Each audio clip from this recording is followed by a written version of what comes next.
چند وقت پیش من رمان 100 سال تنهایی رو تمامش کردم و از اونجایی که خیلی فراموشکارم و هر چی میخونم فرداش یادم میره چی خوندم، گفتم که ویدیو راجعش درست کنم که هم داستان رو معرفی بکنم و هم نویسنده رو که گابریل گارسیا مارکز باشه. و میدونم حالا به حد کافی معروف هستش و خیلی از ما بهترون راجعش صحبت کردن، معرفیش کردن، ولی خب یه نفرم باشه که به واسطه من با این کتاب یا با خود نویسندش آشنا بشه واسم خیلی ارزش داره. و وقتی که داشتم راجع بهشون میخوندم یه کلمه ای رو من باش برخوردم که کلمه ماجیکال ریالیسم بودش، یا همون رئالیسم جادویی.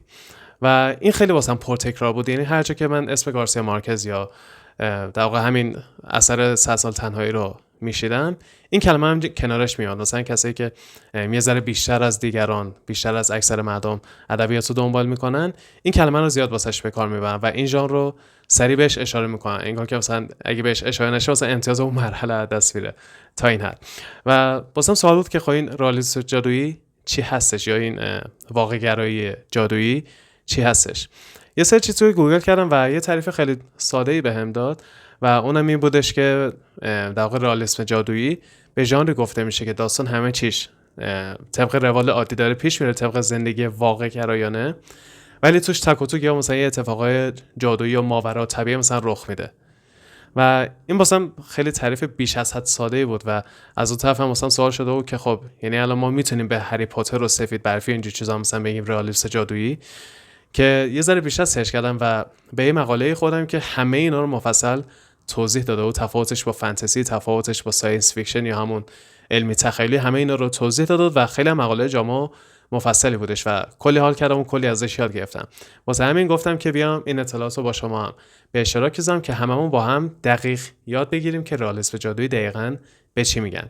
و مقاله هم که به عنوان منبع دارم استفاده می‌کنم واسه این ویدیو، مقاله Magical Realism The Problem of Definition از الیزابت نایتینگل هستش که توی Journal of Foreign Languages and Cultures منتشر شده دسامبر 2024.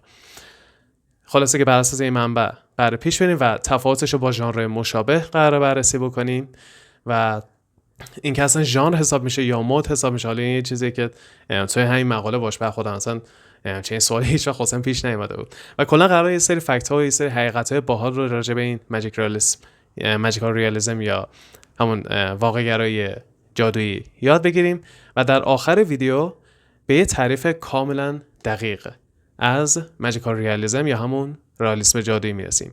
پس حتما تا آخر ویدیو رو همراه من باش.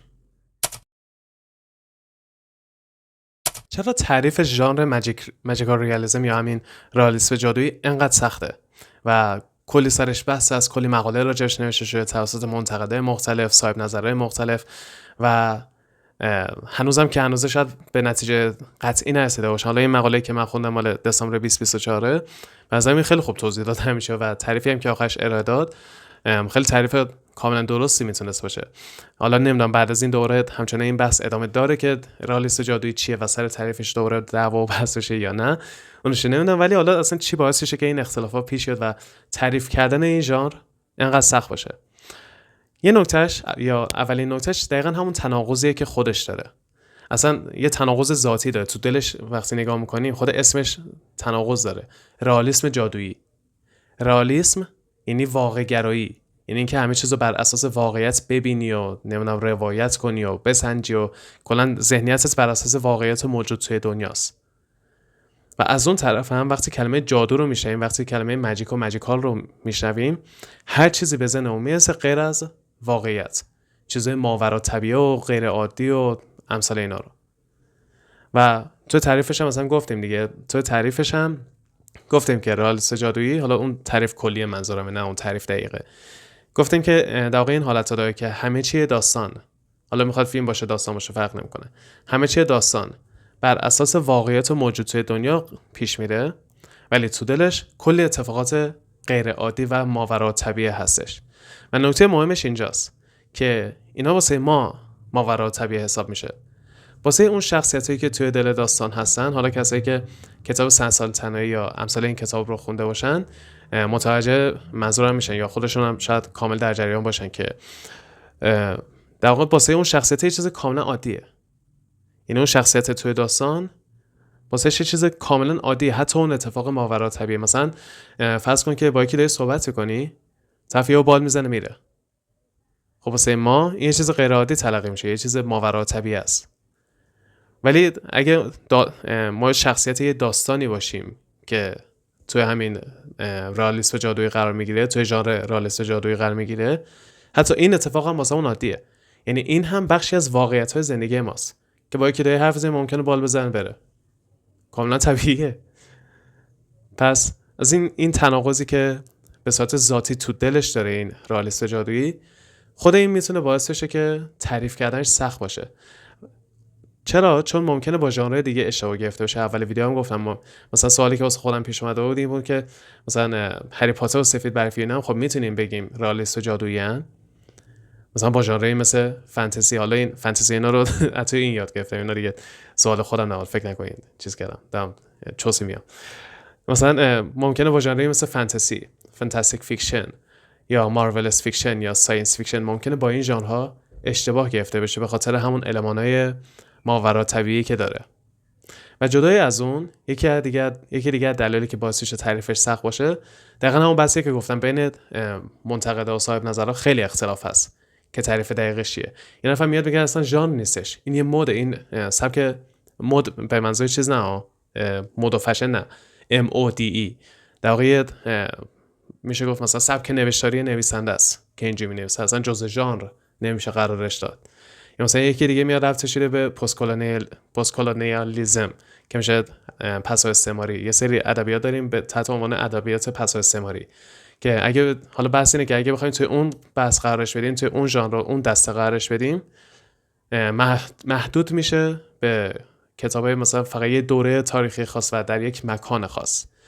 الان مثلا یه ایرانی بیاد یه کتاب بنویسه که همه المانای در واقع رئالیسم جادویی رو داشته باشه، اگه بخوایم از دید ادبیات پسا استعماری بهش نگاه بکنیم، خب اینو دیگه نمیتونیم رئالیسم جادویی بهش بگیم. چرا؟ چون نه تو مکانش هستیم و نه تو زمان پسا استعماری یا بعد از استعمار هستیم. پس توی تعریفش، توی ژانرش، توی همه چیش مشکل دارن سر این قضایی که داره. و یه سری حالا المانای در واقع چی میگن، تکنیک‌های نویسندگی هم داره، تکنیک‌های روایی هم داره که اونها هم میتونه باعث گمراهی بشه. حالا بریم تو ادامه ویدیو و اول از همه ببینیم که فرقش با ژانر مشابه چیه. حالا بریم ببینیم که ژانرهای مشابه رئالیسم جادویی چیا هستن و فرق اینا با هم دیگه چیه که رئالیسم جادویی رو با اینکیا قاطی نکنیم. یکی از ژانرهایی که داریم چیه؟ مارولس فیکشن که مثل قصه پریان و ایناست، مثلا توش جادوگر داره، جن و پری داره، یا مثلا آینه سخنگو داره، این المانا این ویژگی رو توش داره. و در واقع ما موقعی که داریم چنین داستانی رو میخونیم، داستان مارولس فیکشن رو وقتی ما داریم میخونیم، خودمون میدونیم که ما توی افسانه قرار داریم و داریم یک افسانه رو میخونیم. در صورتی که توی رئالیسم جادویی گفتیم که همه چی بر اساس یه سری واقعیت ها پیش میره، بر اساس زندگی واقعی پیش میره، تو دل اون واقعیت یا مثلا یه اتفاقی میفته. یعنی کلا ما تو افسانه نیستیم، کلا تو زندگی عادی هستیم، تو زندگی واقعی هستیم و تو دلش یه اتفاقات ماورا طبیعی میفته. ولی توی مارولس فیکشن نه، ما کلا توی افسانه ایم، همه چی افسانه‌ایه و هیچ چیزی این دنیایی نیستش. یا مثلا فرقش با ساینس فیکشن، توی ساینس فیکشن یا همون ژانر علمی تخیلی معمولا یه دلیل علمی یا شبه علمی بیان میشه واسه اون اتفاقات ماورا طبیعی که رخ میده. مثلا فیلم لوسی، مثلا فیلم لوسی بر اساس چیز بود دیگه، در واقع این بحث شبه علمی بود که میگفتم ما فقط از درصد خیلی کمی از مغزمون استفاده میکنیم، مثلا 8%، 10%، که اصلا این قضیه کلا منتفی، کلا شبه علم و افسانه بیش نیستش که حالا وارد اون بحث نمیشیم. ولی کلا تو ساینس فیکشن یا دلیل علمی یا دلیل شبه علمی ارائه میشه برای اتفاقاتی که توی اون داستان میفته. ولی توی رئالیسم جادویی نه، همه چی خیلی عادی داره پیش میره. مثلا گفتم مثلا شخصیت هم تعجب نمیکنه وسط حرف زدنش یارو بال بزنه بره، اصلا چیز هیچ توضیحی هم نویسنده واسه ارائه نمیده که مثلا بر اساس یه سری جهش‌های ژنتیکی مثلا در این بال‌های ایجاد شده پرواز، نه، هیچ توضیحی ارائه نمیده، همه چی رو کاملا عادی جلوه میده. اصلا عادی سازی سری اتفاقات ماورا طبیعی جزء ذات رئالیسم جادوییه. پس این فرقش با ساینس فیکشن که هیچ توضیح علمی یا شبه علمی وجود نداره. یا مثلا تفاوتش با فانتزی. فانتزی دقیقا همون هری پاتری که راجعش صحبت کردیم فانتزی حساب میشه. همه اون اتفاقات عجیب غریب و ماورا طبیعی که رخ میده توی یک دنیای دیگه ایه. حالا یا این یه دنیای مخفیه، اگه اشتباه نکنم چی بود اسمش یادم رفت که فیلمش رو جانی دپ بازی کرد و همیشه خیلی رنگی منگی بود، فراموش کردم اسمش، حالا یادم اومد میگم. مثلا اون یه جهان مخفیه، رابیت هول یا یه همچین چیزی بود اگه درست خاطرم باشه. یا مثل هری پاتر دقیقا اونم باز یه جهان مخفی دیگه، یا توی یه جهان موازیه کلا. مثلا هری پاتر هم حالت عادی توی دنیای واقعی بود، وارد یه پلتفرمی شد و اونجا مثلا وارد یه دنیای دیگه شد و همه اون اتفاقات عجیب و ماورا طبیعی اونجا رخ دادن. پس فرقش با فانتزی اینه، رئالیسم جادویی همیشه توی همین دنیای خودمون رخ میده و توی فانتزی نه، یا یه جهان مخفی هستش یا یه جهان موازی هستش. این اتفاق عجیب غریب و ماورا طبیعی توی یه جهان دیگه ای دارن رخ میدن. و حالا فرقش با فانتاستیک فیکشن. فانتاستیک فیکشن یکی از نزدیکترین ژانرها به رئالیسم جادویی و تفاوتش خیلی ریزه. تفاوت فانتاستیک فیکشن با رئالیسم جادویی توی چیه؟ توی فانتاستیک فیکشن ما همیشه سردرگمیم که الان ما توی یک دنیای افسانه‌ای قرار داریم یا توی یک دنیای کاملا رئالیست و واقع‌گرایانه و طبیعی. توی رئالیسم جادویی مشخصه که ما تو دنیای واقعی هستیم، تو همین دنیا هستیم، تو همین واقعیت هستیم. حالا تو دلش چه اتفاقا رخ میده. ولی فانتاستیک فیکشن یه حالتی انگار مثلا بین توهم و واقعیت مثلا گیر کرده باشیم. فرق بین توهم و واقعیت رو نمیتونیم تشخیص بدیم. نمیدونیم الان این داستانی که هستش تو دل واقعیت داره رخ میده یا همین چی تو توهم، یه همچین حالتی داره فانتاستیک فیکشن. و این تفاوتش با ژانرهای مشابهش. یه نکته خیلی مهمه دیگه هم که همون اول ویدیو بهش اشاره کردم اینه که خیلی میگن اصلا رئالیسم جادویی نباید ژانر باشه، باید یک مود باشه. مود چیه؟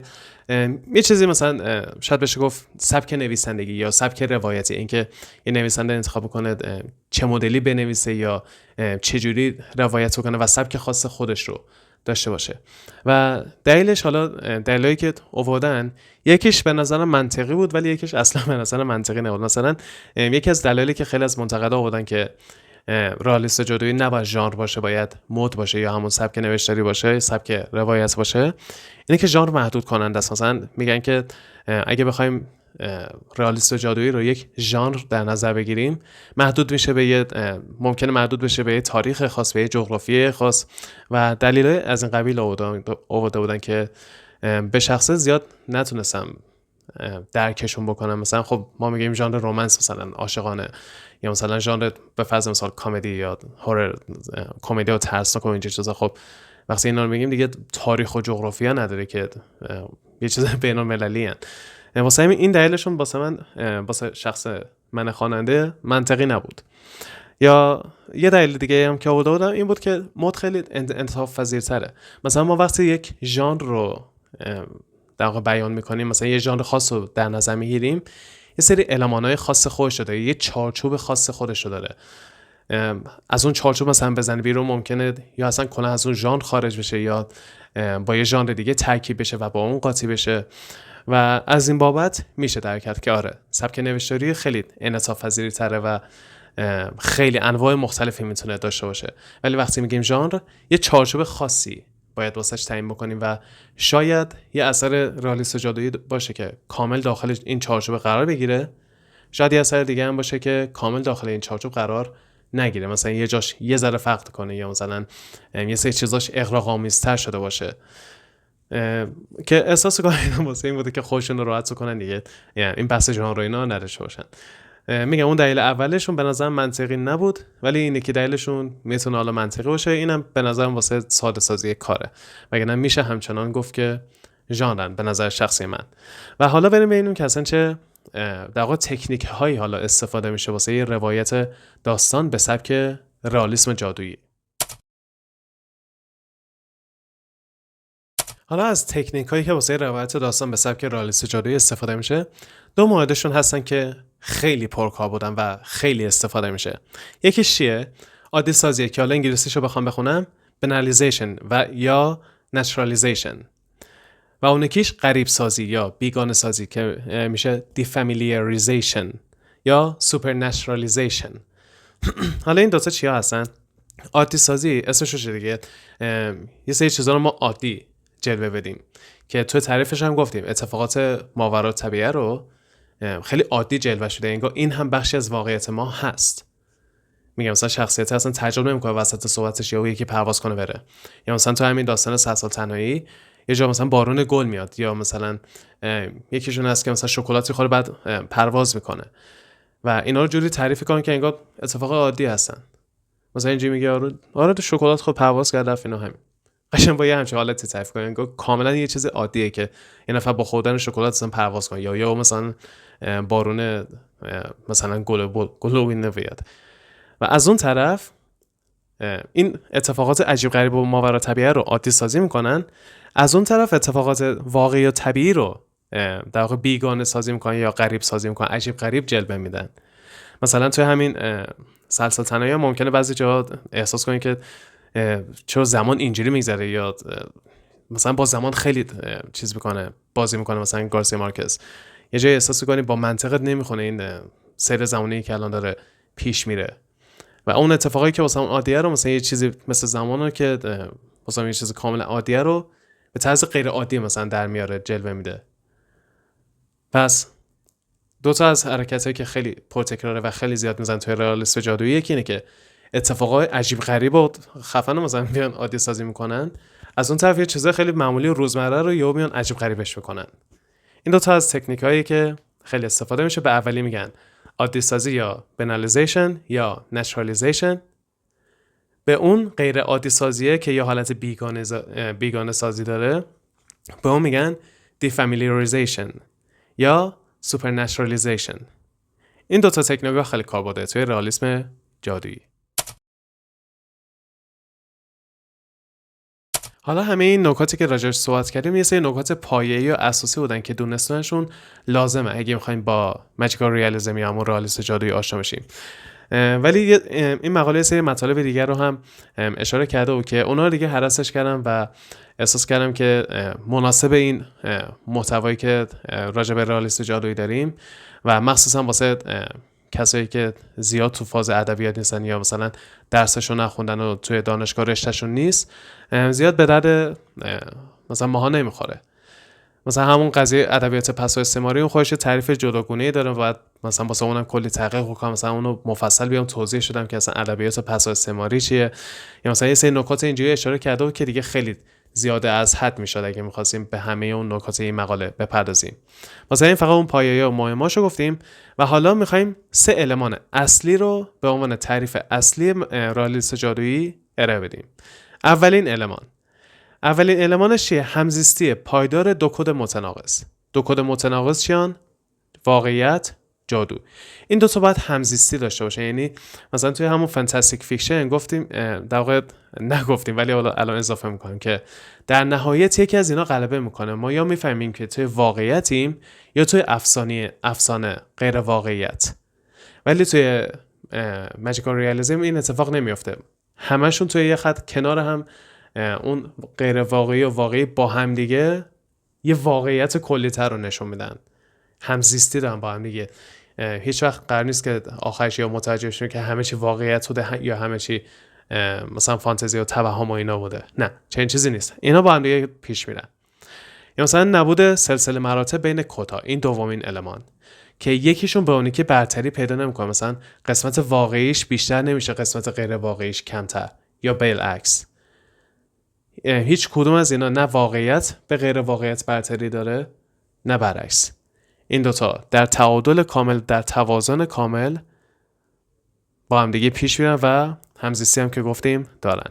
و سومیش گسستگی در پیرن که انگلیسیش رو فکر کنم بهتر متوجه بشین، discontinuity of events، که گفتیم این اتفاقاتی که مثلا توش رخ داده اتفاقات غیر عادی، هیچ کدوم هیچ توضیح واسهشون ارائه نمیشه و در واقع همیشه این توی این پارادوکس ما قرار داریم که الان این بخشی از واقعیت، بخشی از غیر واقعیت و این واقعیت و غیر واقعیت با هم دیگه توی یه خط صاف پیش میرن در کنار هم در صلح و صفا و هیچ وقت قرار نیستش که یه توضیح علمی یا واسش ارائه بشه یا هرچی. همه چیز رو نویسنده در قالب واقعیت به ما نشون میده. میخواد واقعا واقعیت باشه یا نباشه. این کلیت رئالیست جادوییه. امیدوارم که از این ویدیو لذت برده باشی و تونسته باشی ژانر رئالیست جادویی رو متوجه بشی که چی هستش. اگر هم سوالی داشتی حتما بپرس، اگر اطلاعاتی داشتم حتما باهات به اشتراک بذارم و همین دیگه. اگر ویدیو دوست داشتی حمایت یادت نره، کامنت یادت نره، سابسکرایب هم بکن که بیشتر با هم دیگه غرق ادبیات بشیم و تا ویدیو بعدی فعلا.